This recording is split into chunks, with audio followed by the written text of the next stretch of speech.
Well, a bit of breaking news here. It looks like net migration to the UK has been significantly revised down by the ONS. For 2024, they've revised net migration down by 20%. So to 345,000, not 431,000, which was what it previously was believed to be.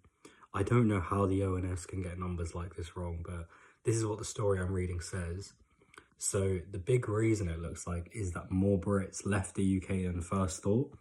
Over 100,000 more than we expected have left the UK. The migration peak from April 22nd to March 2023 was actually 944,000, not 906,000. So the ONS is really messing up the numbers here. I don't know how hard it can be to count the number of people that come in and come out, but they seem to be useless at their job.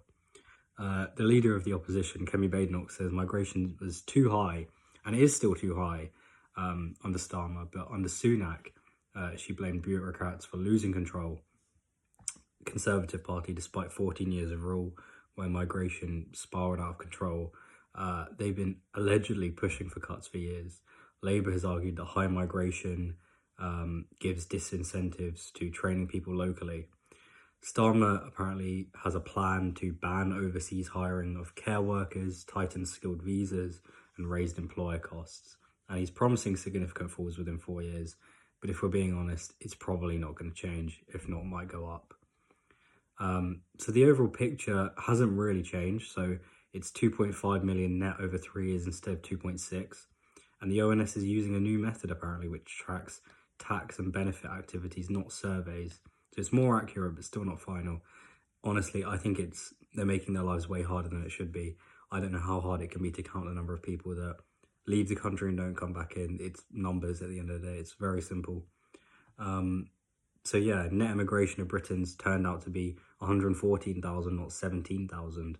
And the driving points of this surge were work visas, especially health and social care, student visas, humanitarian schemes for Afghanistan, Hong Kong, and Ukraine, and the ridiculous almost 39,000 small boat arrivals this year.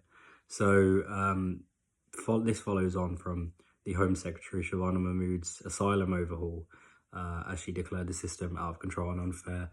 And Labour can't control this, but we're going to have to just wait and see, really, for a reform government.